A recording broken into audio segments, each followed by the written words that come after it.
বন্ধুরা, আজকে একটা নতুন রেসিপি তোমাদের মাঝখানে শেয়ার করতে চলেছি। সেটা হলো সজনে ডাঁটার আচার। তার জন্য ওভেনে কড়াই বসিয়ে দিয়ে দিচ্ছি একটা শুকনো লঙ্কা, দুটো তেজপাতা, কিছুটা পাঁচফোড়ন।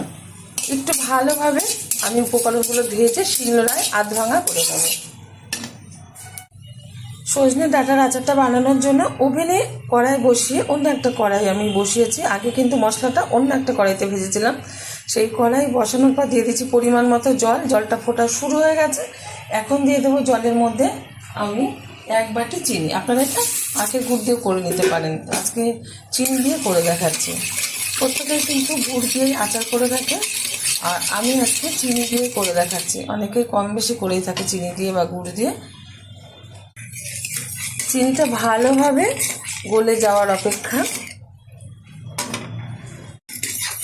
ভালোভাবে কিন্তু চিনিটা গলে গেছে, আর এই যে ফোটা টকবক করে ফোটা শুরু হয়ে গেছে। দিয়ে দিচ্ছি খুব সামান্য পরিমাণে একটু হলুদ গুঁড়ো। দিয়ে দেবো আগে থেকে টুকরো করে রাখা সজনে ডাঁটা। ভালো করে এই যে আঁচ ছাড়িয়ে ভালো করে দিয়ে পরিষ্কার করে এই যে এখন ঢেলে দিচ্ছি। দিয়ে দিচ্ছি পরিমাণ মতো লবণ। লবণটা একটু চেক করে নেবেন, কম বেশি হলে দিতে পারবেন। এবার ভালোভাবে ফুটিয়ে নেব, ঢাকার কোনো দরকার নেই। সুন্দরভাবে কিন্তু ডাঁটাগুলো সিদ্ধ হচ্ছে রসের মধ্যে। এখন এই অবস্থাতে দিয়ে দেব যে মশলাটা আমি আধ ভাঙার মতো গুঁড়ো করে নিয়েছি, সেটা ঢেলে দিচ্ছি। দিয়ে দেবো ভালো কালার আসার জন্য কাশ্মীরি লঙ্কার গুঁড়ো। আমার এই রেসিপি যদি আপনাদের ভালো লেগে থাকে, আপনারা অবশ্যই আমার চ্যানেলটিকে সাবস্ক্রাইব করবেন, লাইক করবেন, শেয়ার করবেন। আর নতুন স্টাইলে নতুনভাবে একবার এরকম আচার বানিয়ে খেয়ে দেখবেন। আশা করি আপনাদের ভীষণ ভালো লাগবে। অনেকেই জানেন না যে সজনে ডাঁটা দিয়ে আচার বানানো যায়।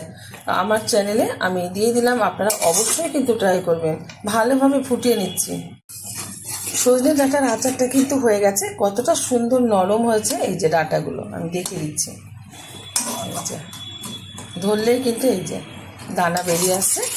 এই অবস্থাতেই ওভেনটা বন্ধ করে দেবো। কিন্তু ওভেনটা বন্ধ করার আগে একটা কাজ আছে। এই আচারটা বেশি দিন সংরক্ষণ করে রাখার জন্য সামান্য দিয়ে দিচ্ছি একটু ভিনিগার, যাতে অনেক দিন পর্যন্ত আচারটা রাখা যায়। ওভেনটা বন্ধ করে এখন ঠান্ডা করে নেব। আর ঠান্ডা হয়ে যাওয়ার পর কিন্তু একটা জারে ঢেলে দেব। আপনারা কিন্তু এরকম একটা রেসিপি অবশ্যই ট্রাই করবেন, আশা করি ভালো লাগবে।